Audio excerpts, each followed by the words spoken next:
And welcome, my friends, my fellow watchers of the dark watchmen, those whose eyes are firmly focused on the coming dark times. Sorry, I'm just adjusting some cameras here for the Instagrams.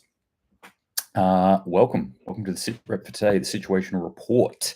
What's going on in the world, where I go through stories that I've found over the past couple of days and go, that's interesting. Things that have piqued my interest. That's piqued with a Q, not with a K. And is there a K in there? No, it doesn't matter. And we have a look at it from the perspective of prepping or being more preparedness minded. So that's what the shtick of today is all about. A couple of really interesting stories, stuff about the Australian food supply, stuff about more blackouts, more civil unrest coming from Africa, and more signs that we are in the collapse of civilization as we know it. All right, it's not that. That's probably a little overdramatic. But potentially we are. But I'm always looking for the signs, the data points that point towards us regressing or retarding as a civilization. And yes, that is the actual correct use of the word. A lot of people get up in arms when I use words like retard or spastic or spasticity, but there is a correct way to use them. Don't need to jump up and down like some woke fool. Anyway, good morning to you, Alpha. Good morning, Reagan, on the YouTubes. Thank you for joining me, and I'm very glad to hear, Reagan, that you went out and bought a flannel similar to mine over the weekend. For those who are listening on the audio version, you can't see the flannel, but flannels, checkered, sort of lumberjack-esque type gear is what I like to wear most of the time. All right, let's jump into it this morning. This one sent to me from my main source on Instagram, coming out of news.com.au, the font of information in the great down under. News.com.au definitely has leanings, and they've got certain ways they report on things, but they also do report a lot of interesting things. So I do still look at news.com.au. Australia, logistics company collapses. So we've had a huge Australian logistics company called Scott's has just come out and signaled that they are going under. They kind of haven't hit the button yet, but they've all but hit the button. They've said, we're done. We actually can't do this anymore financially. It's just not going to happen. So what we're looking at here, like, what do these guys deliver? Is it anything important? Do they deliver flat screen TVs? Oh, is that going to affect our life? No, not really. Do they deliver charging ports or fans? Sorry, I'm just looking around the room for things that are kind of useless to the ongoing of human life. No, they don't. They deliver a lot of food to supermarkets. So this is your warning if you're an Australian right now. Be warned that there could be shortages. I'm not saying there are going to be shortages, but it's this kind of information that I'm looking for, especially as part of the SitReps. But just in my personal life, I'm looking for these sorts of stories, and they pop out to me for this reason. I'll go, oh, that's interesting. Somebody who supplies supermarkets with food has just gone under. They're not going to be able to maintain that service anymore, which means there's going to be a disruption or a shortfall in food distribution within Australia soon, especially if you're a person who lives solely from a supermarket. This should concern you somewhat. So this company's heading into liquidation, which means they're obviously not going to be able to provide their service that they have been doing. So just be warned of that. This could be small potatoes. It could be small potatoes, but this could be something bigger. And this could be something bigger. And this could actually bleed out as well, as the pressure is then put onto other companies to, fill in this shortfall.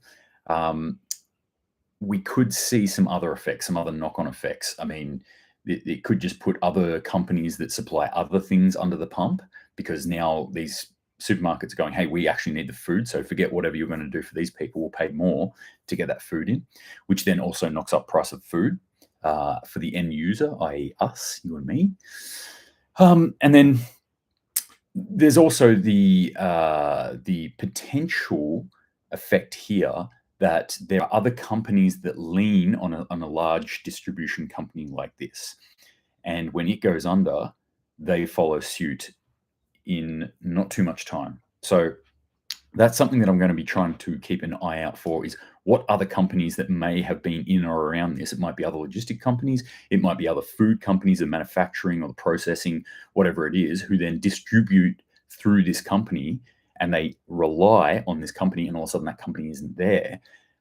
How are they going to stand up by themselves? So this could have a larger effect on Australia's food supply, on the supply chain, that is like, it is doing okay at the moment. It has done pretty badly in the last 2 to 3 years and has kind of recovered from it. But this is definitely something that's worthwhile keeping your little peepers on. If you're an Aussie, look out.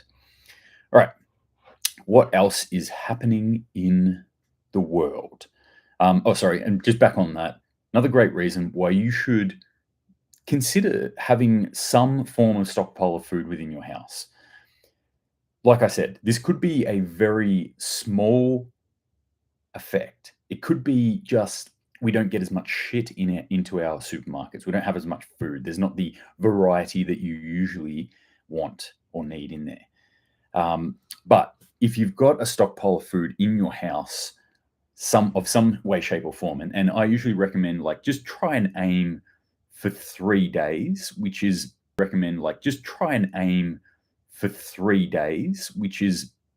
like, it's a pretty easy task. It's not much to ask for. Even just 1 day, all right? Have 3 meals worth of food there. If you don't have that, then push to 3 days. Usually when I'm talking to people, I go, look, your first big milestone is actually 3 weeks. You want 3 weeks worth of food in your house.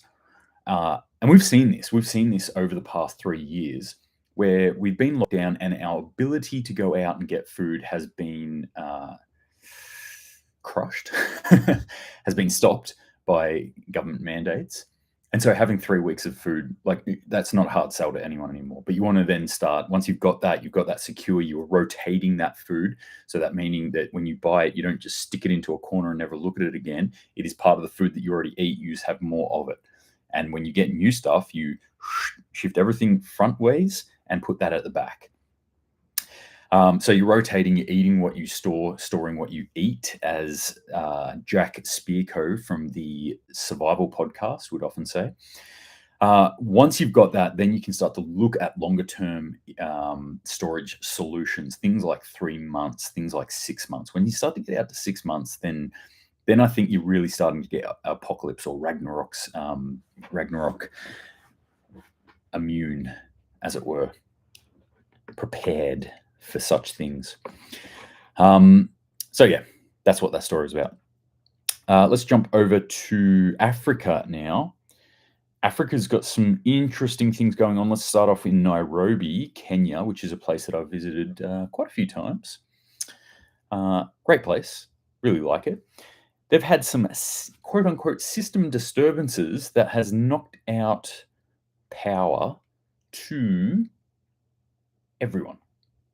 Apparently, nationwide power outage. Imagine that, a nationwide power outage.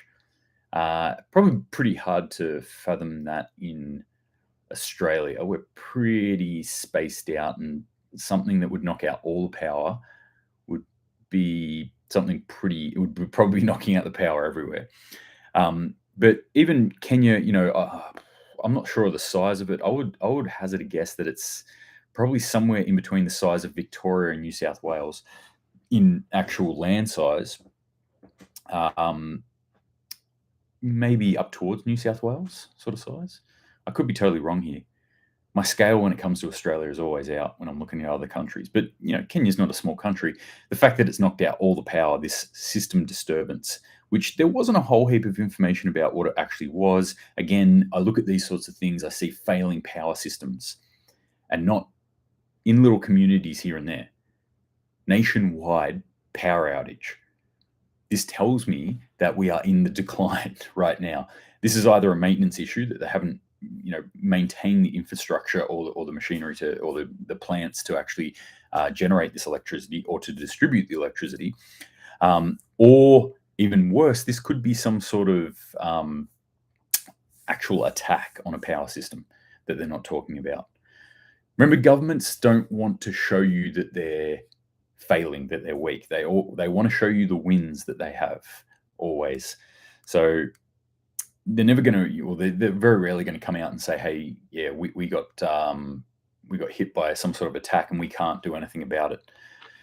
So there is that possibility that it could be something like that. But there's a number of other things that this could be. I think personally, it's probably just kind of a maintenance issue that they haven't maintained these sorts of things, and this system disturbance is the failing of the system, not on just a small scale, but on a larger scale now. And we're going to see more of this. Like I just reported on a story of this a couple of days ago in Argentina, where 40% of people, or 40% of the country, lost power.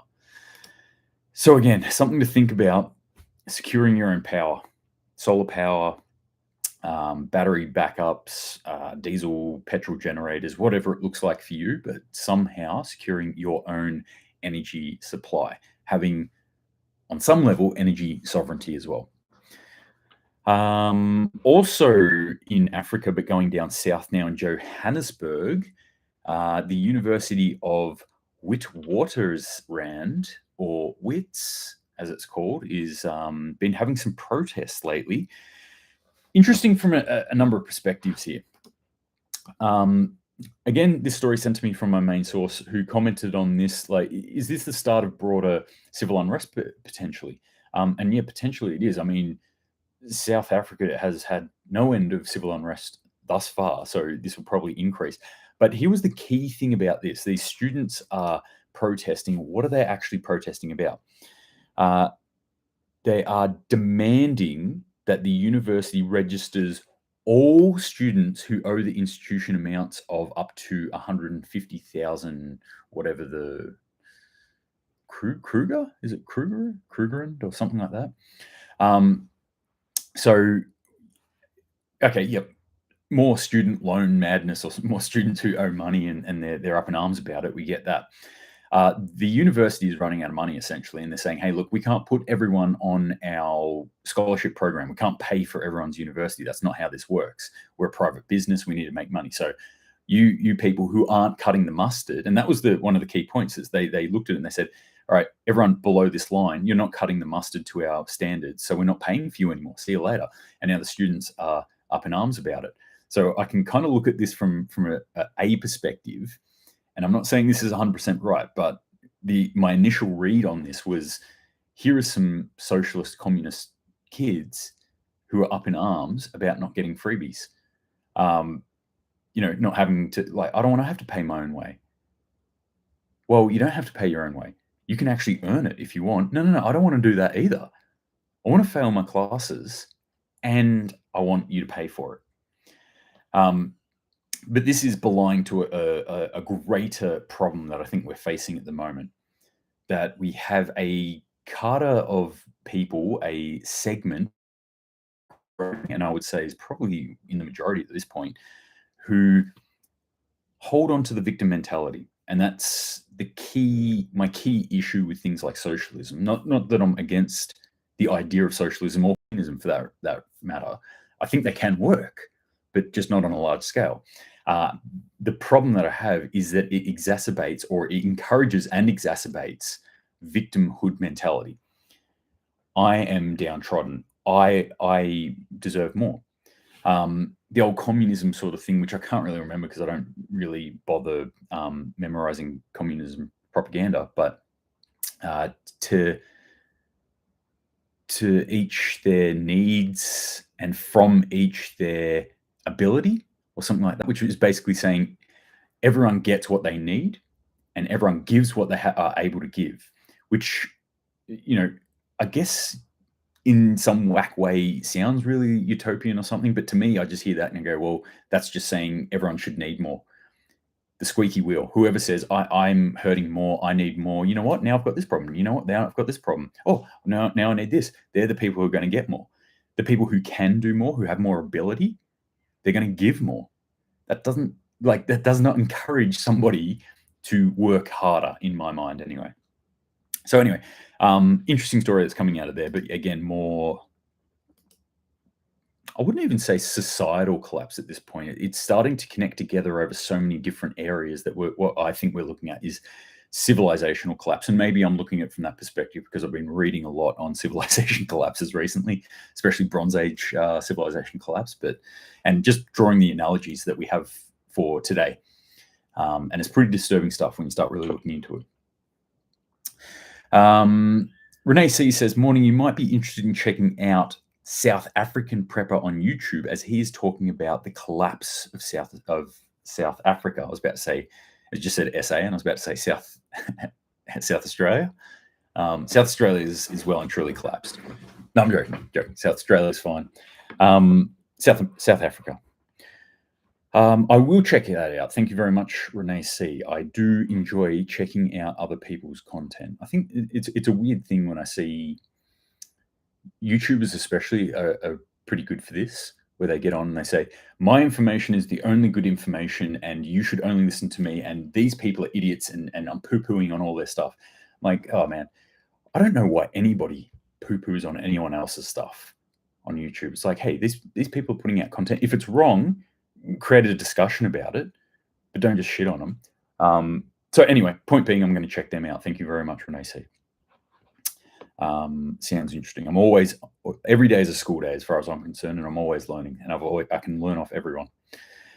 All right. The Falklands War is back on. It's happening again.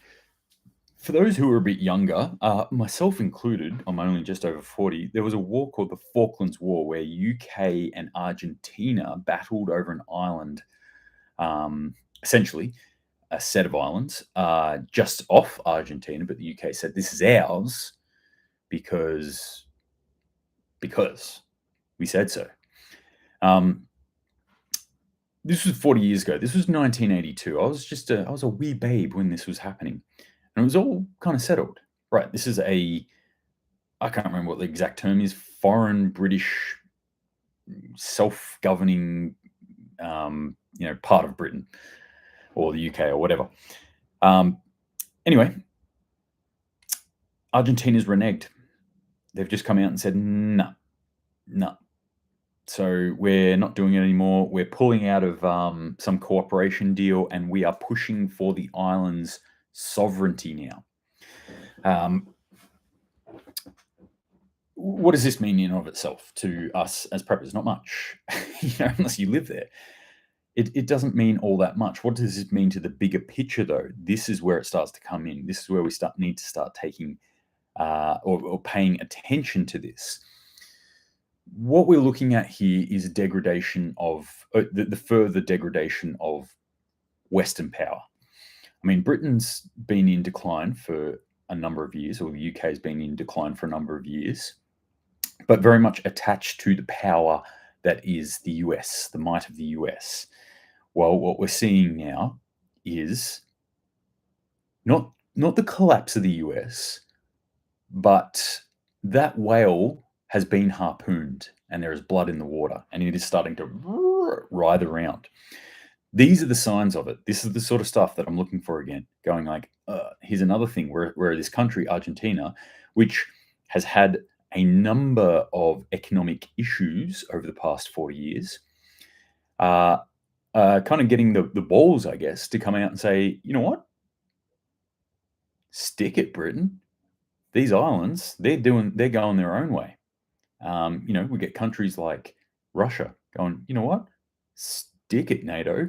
This part of Ukraine, they're going their own way. And that way happens to be to us. So we're starting to see these sorts of things, the crumbling of the West power, I would say, which alludes to this collapse of civilization that I keep talking about in the background, the subtext of what I talk about a lot of the time.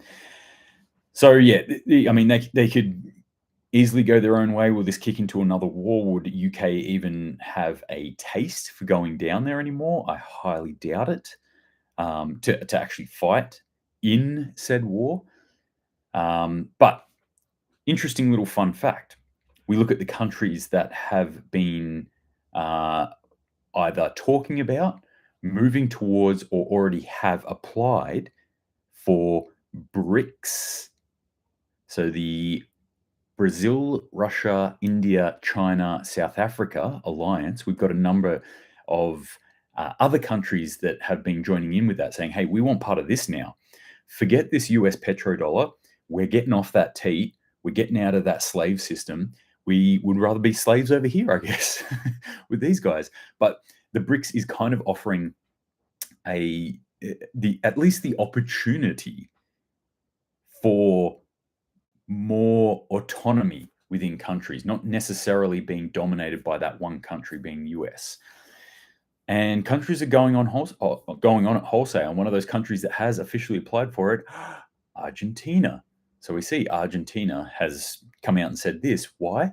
Well, perhaps because they feel brazen enough to do that now because they have some buddies in their corner. So very interesting stuff that's coming on there. Russia jumped on this bandwagon real quick, and the Russian embassy actually tweeted out a kind of I would say this is the tweet of international relations version of a slap in the face to the West, and especially the US and UK. The Western notion of rules-based world order is indefensible because its leading proponents continuously twist basic principles on international law, like self-determination of peoples, to conform to their narrow interests while denying the same to others. And despite this being overtly Russian propaganda, despite this being a bit like, just bluster and increasing the general anti-Westness, it's actually not wrong. That's the problem, is it's not wrong. We always, in the West, vilify anyone who does anything bad according to us. When the West does it, though, it's all good. So, you can just look at recent wars and not so recent wars. I mean, Vietnam, Iraq, Afghanistan. You can look at all of these and go, well, none of them was good. None of them were particularly, there wasn't anything kind of mandated. There wasn't any sort of moral obligation necessarily for the West to go and do these things, to invade these countries. But we did. And we look back on it and we go, these are good things. And then Russia does it and we go, that's a very, very bad thing. Why? Because they're not us at the end of the day. They're not us. So again, UK coming out saying, Argentina, no, you are bad. That is very bad. And Argentina's like, we're bad because they want their sovereignty? Yes, that is bad. Well, what do they want their sovereignty from, Britain? And they're like, us. Right. And how did you get those islands? Well, we landed there and planted a flag and told them that it was ours. But it's us, so it's okay. So Russia there jumping on that and giving them a bit of a slap in the face. Right. So that's what's going on down in that part of the world there. Argentina obviously has applied for the BRICS membership. And here's a little snapshot of other countries that got sent to me. Algeria, Argentina, and Iran have already applied to join BRICS. Saudi Arabia, Turkey, and Egypt have announced that they are interested in gaining membership in this group. Just a reminder, BRICS, largest land mass, over half the human beings on the earth, just in the BRICS, not BRICS Plus, not BRICS and Friends. Huge amount of resources. So that's why all these other countries are looking at jumping on there. Algeria, Argentina, Iran. Okay, some pros, some cons for them joining into a membership. Saudi Arabia, yeah, oil. Also, it takes them away from the US. Turkey, well, that's a key point right now. That's still to today, Constantinople, as it was known, Istanbul, is a key juncture, north, south, east, west, when it comes to that Eurocentric world. Things have to travel through there. And Egypt, no, Egypt's Egypt. It's got strategic, long-term strategic value in that it is from the Middle East. It is the gateway into Africa. Also, there's a little canal that runs through Egypt that a whole lot of the world's goods travel through. So those three countries there, like, you're looking at going to Brics, and what are we doing here? We're testing the wind, okay? We're seeing where things are going. Again, this is all strategic stuff. This is all geopolitical stuff. This isn't going to affect my life daily here in Australia. This was a bit of a disturbing one that came out of the US. Florida residents are warned about tap water after a man dies from a brain-eating amoeba. I try not to drink tap water at the best of times. I had a friend. I've still got that friend. But he did work for a time for a company that cleans water reservoirs in Australia. They would basically send down drones, and they would sit on the bottom, and they would go through in like a pool, vacuum. They would go along, but they'd have to pilot it so you could watch it. And he would sit here and he piloted them. And he showed me some videos of it. He goes, "Hey, check this out. This is 3 different, just random, and they're all like this. Every one of them I saw, all water reservoirs are like this." And he showed me the bottom of these things. And I never want to drink unfiltered tap water ever again. It was that disgusting down there. So it doesn't surprise me that, doesn't surprise me that they fill our tap water full of chemicals like chlorine and fluoride, especially chlorine, because you've got to kill off the shit that's growing down there. But just a little reminder, again, if you're in Florida, this is probably big news, but here in Australia, it was a random thing. This is a developed country. This is a rich-ish state. It's not like one of the real poor states, Florida. And this still happened. So remember, water is the key to life. Make sure that you have access to clean drinking water. Make sure you have a way to filter water at any point. For many, many different reasons, governments can and do issue boil orders. Boil order, for those who haven't heard that before, is an order that goes out via the government saying everyone has to boil their water. You cannot drink the water out of the taps right now. Floods or something like that can usually bring these on, because floods will flood all sorts of areas, and you'll get you get wash off from agricultural land. You'll get wash off from sewerage plants and things like that are now getting into the drinking water and floating around in the general water. So boil order comes out.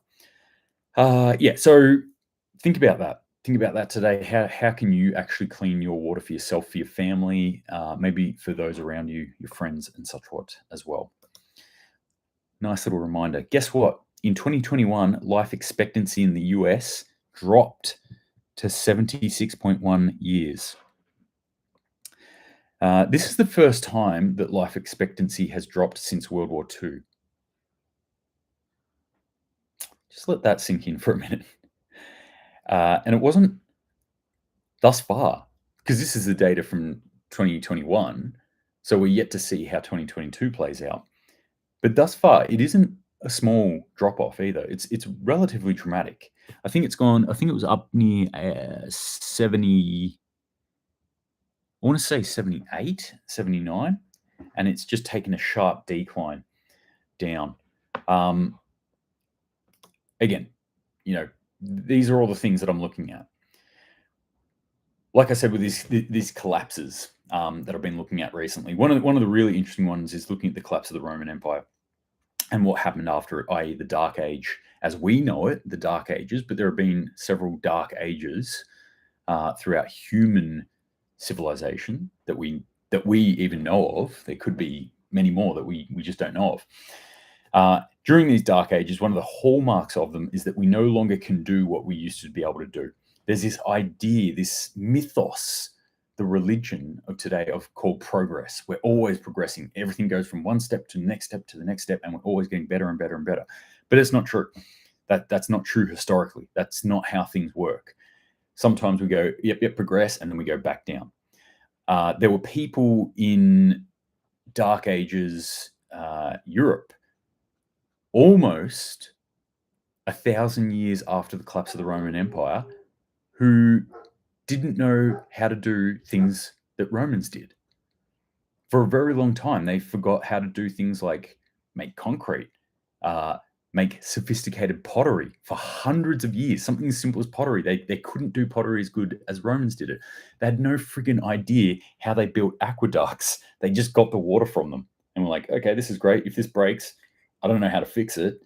What's this pipe? How do you make this pipe? What's it even made out of? How do you put metals together? They had no idea how they were doing any of this. This is my concern. When I say watching for the dark times, I talk about this sort of stuff, that we're going, I believe that we're heading to a tougher time, but those tougher times could get infinitely worse, and it could go into some form of dark age if we're not careful, if we're not watching and we're not preparing. That's part of the reason why I do this sort of stuff, that we need to be thinking about that. How do we retain knowledge? How do we retain the skills to maintain some semblance of normalcy, of some semblance of the life that we've had and the technological progression that we've had, without just fucking collapsing and letting it all go? And all of a sudden, we're in some sort of Mad Max situation where we don't know how to do anything. But it's stuff like this, looking at the age, the life expectancy of people in the US, which is thought of as the font of civilization today, I guess, in some perspective, that we're actually declining. Our life expectancy is going down. I remember when I was a kid, probably late 80s, throughout the 90s, definitely in the 90s, I remember hearing this. People talking about there's only a matter of time before we're getting 200-year-old people, and then immortals. I mean, we might still get there, but at the moment, looks like we're going the other way right now. Crazy, crazy. All right, let's talk about some other crazy stuff. Yeah, this is all just random crazy stuff that I think is interesting that I'm going to finish off with. The Russian propaganda machine RT was reporting today that Australian pilots have been offered counselling, as in counselling like, hey, do you feel okay? Are you all right? Do we need to sort you out? Let's talk about your feelings. They've been offered counselling after encountering Chinese jets. So, it's basically another Russian slap in the face, bit of a fuck you, which from my perspective, at least, I feel like Russia is becoming, their news outlets at least, are becoming more and more brazen. Their Twitter feeds, their government Twitter feeds as well, becoming more and more brazen with this, with a bit of a look how bad you are, look at your shit that's going on. So they're picking on Australia now, saying the Royal Australian Air Force are being offered counselling if they encounter Chinese jets.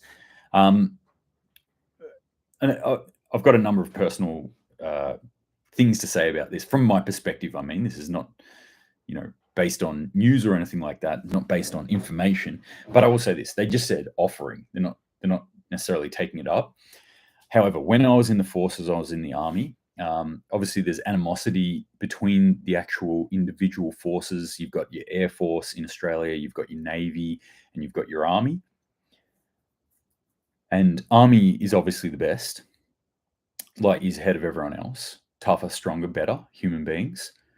Then I guess you've got your Navy down there, but we'd never really actually have that much animosity towards Air Force, mainly because our nickname for Air Force were civvies in uniforms. We didn't really consider them part of the Defence Force.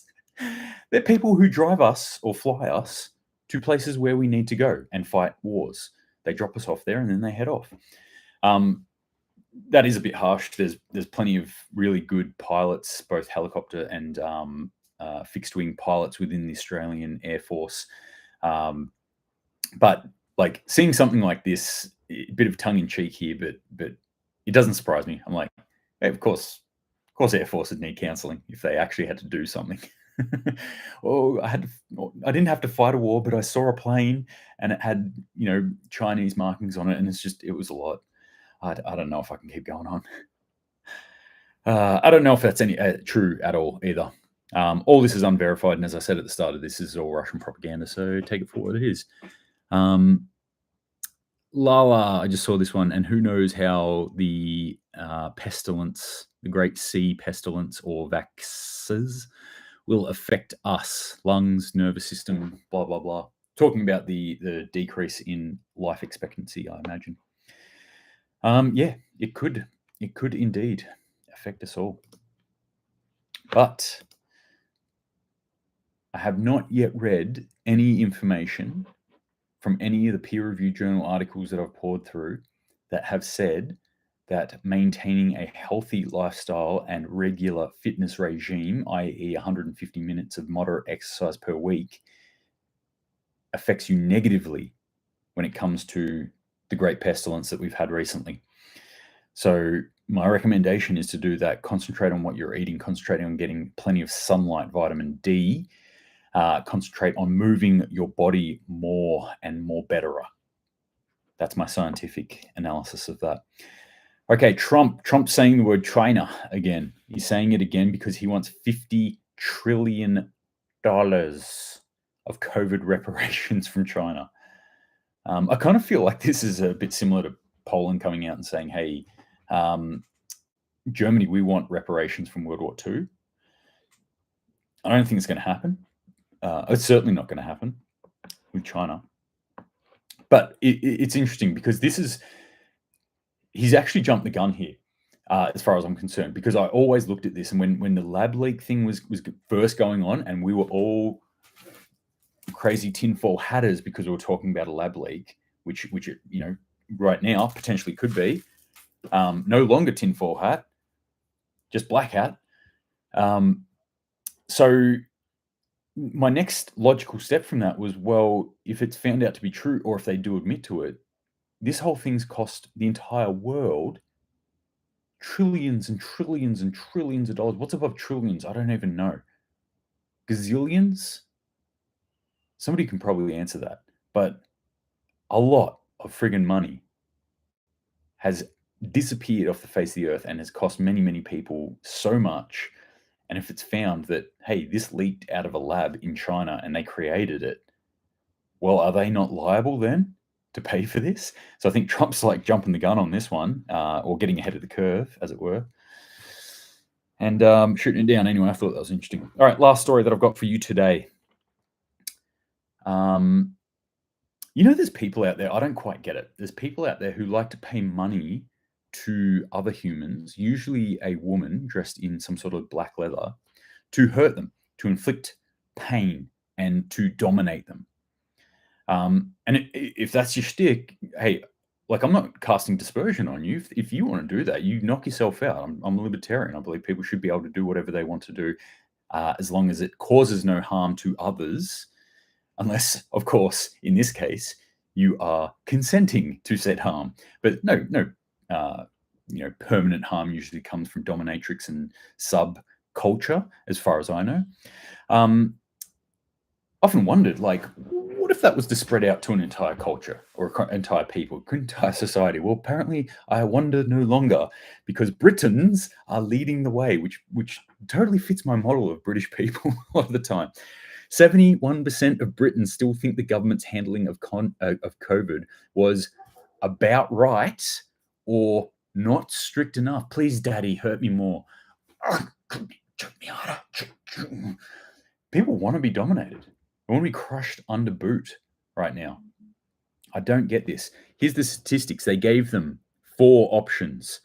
Option 1 was too strict, then not strict enough, about right, and then don't know. You don't know? Was your government's reaction to what just happened, the great pestilence of 2020, was your government's reaction okay? I don't know. What kind of idiot? 10% of Britain said, I don't know. Wake the fuck up. I don't know. I don't know if it was good enough. That stunned me, for starters, 10%. A measly 19% said it was too strict. And then obviously 37 and 34% respectively said not strict enough. So the highest was 37% said it was not strict enough. They wanted more. Give me more. I need to be locked in my house. I need to be told I'm a naughty little boy. Oh, yeah, that's it. Step on me more. This, like, every now and then I kind of think about my libertarian ideals, and I read stuff like this and I realize how futile it really is, because the majority of human beings don't want what I want. They don't want freedom. They want security. They want security, what they think is security. They don't want somebody to tell them what to do, basically. Actually disgusted me. Or over a third said not strict enough, and another third said perfect. Ooh, that was good. That part where you punch me in the face and then kick me right in the balls, masterpiece. Do it again. Do it again. Yeah. Janufi says data is easily fudgeable. I hope so. I hope this is not right. It does smack of not being right, though, does it not? Yeah, surely that can't be true, says Janufi. And I would agree that how many people, if you stopped 10 people on the street, if I went out right now to stop 10 people on the street and said, do you think this was okay, what happened in the last 3 years? I would eat my own tinfoil hat if 4 of them said it was not strict enough. So these sort of statistics too, we got to take with a grain of salt. We've got to think, like, who wants this information to be known? Who would benefit if they were convincing everyone that the other people also think that it's that we weren't strict enough, that we should go more next time. So you're okay to feel that way too. This is classic, what we would call herding, what I call herding, at least in the security industry. And I'm talking about this. I was teaching people the other day about active shooter events, and they were saying, do we separate? Do we all run in one group? And I said, well, if you don't think about it, you will run in a big group. If an emergency happens, or even if there is no emergency, but you see people running, the human tendency is to herd and to move into that. When you see people do something, you automatically comply or want to, what's the word I'm looking for? Assimilate into that group without necessarily thinking first. It's that reaction that I'm always trying to fight against within my own head, and trying to teach or encourage other people to fight against as well. Like, hey, make your own decisions. Doesn't matter if that decision is then, yes, I will go with those people, but make sure that you make the decision. Like, if you are walking along the street and somebody's staring up at the roof of something, and then a second person stops and stares, you will eventually collect a whole heap of people looking up, looking for something that's up there. That's exactly what this is, I think. I think this is gaslighting 101, again, coming from the governments, putting out this information going, oh yeah, everyone else thought it was not strict enough, or that it was okay. So we did a great cracker job on that one, did we not? Britons? Everyone? Got to fight against this shit. You just got to be like, no. It was not good. This was not good. The reaction that happened over the past 3 years has been horrific. So watch out for this stuff. Lala says it was vaguely traumatic, definitely strict enough. WTF.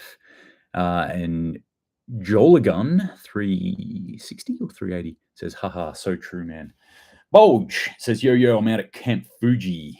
It's got reception out there. Camp Fuji is the nickname for the place that I lived out. It's a disused and broken down bus that I lived in the wilderness, that I lived in for 2 years or thereabouts, and kind of made it more livable over that time.